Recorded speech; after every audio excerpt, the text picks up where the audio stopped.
Well, it's Saturday morning here in Vegas, and after 6 long days and manic days at CES, my own personal takeaways. First one, it's not just all about humanoids. Second, the physical AI ecosystem. Third, some of the gadgets. And fourth, memory supply. First one, humanoids were certainly the talk of the show. I saw at least 40, 45 different ones. And what Boston Dynamics, Oversonic, Humanoid, Neura, Y Robotics, Agibot, what they're up to is incredible.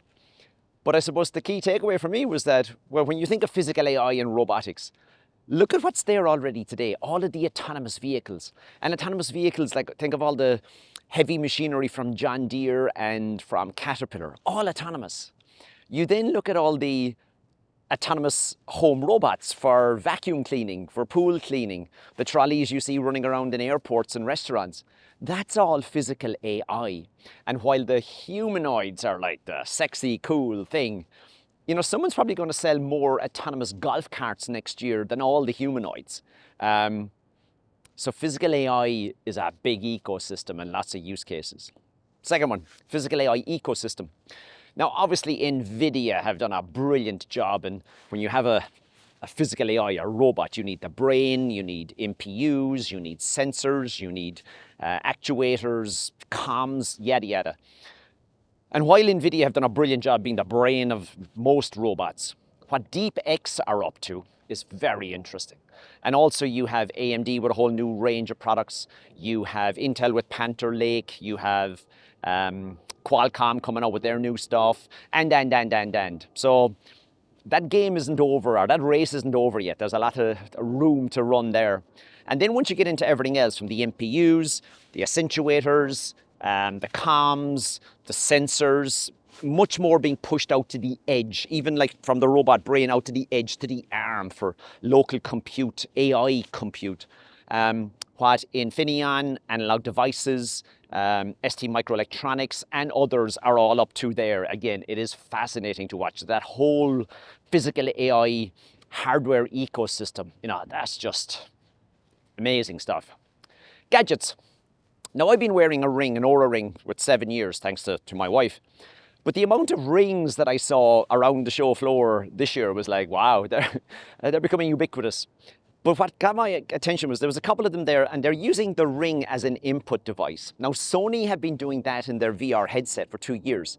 But there was a couple of other companies, so you place your mouse you rub the ring. Interesting.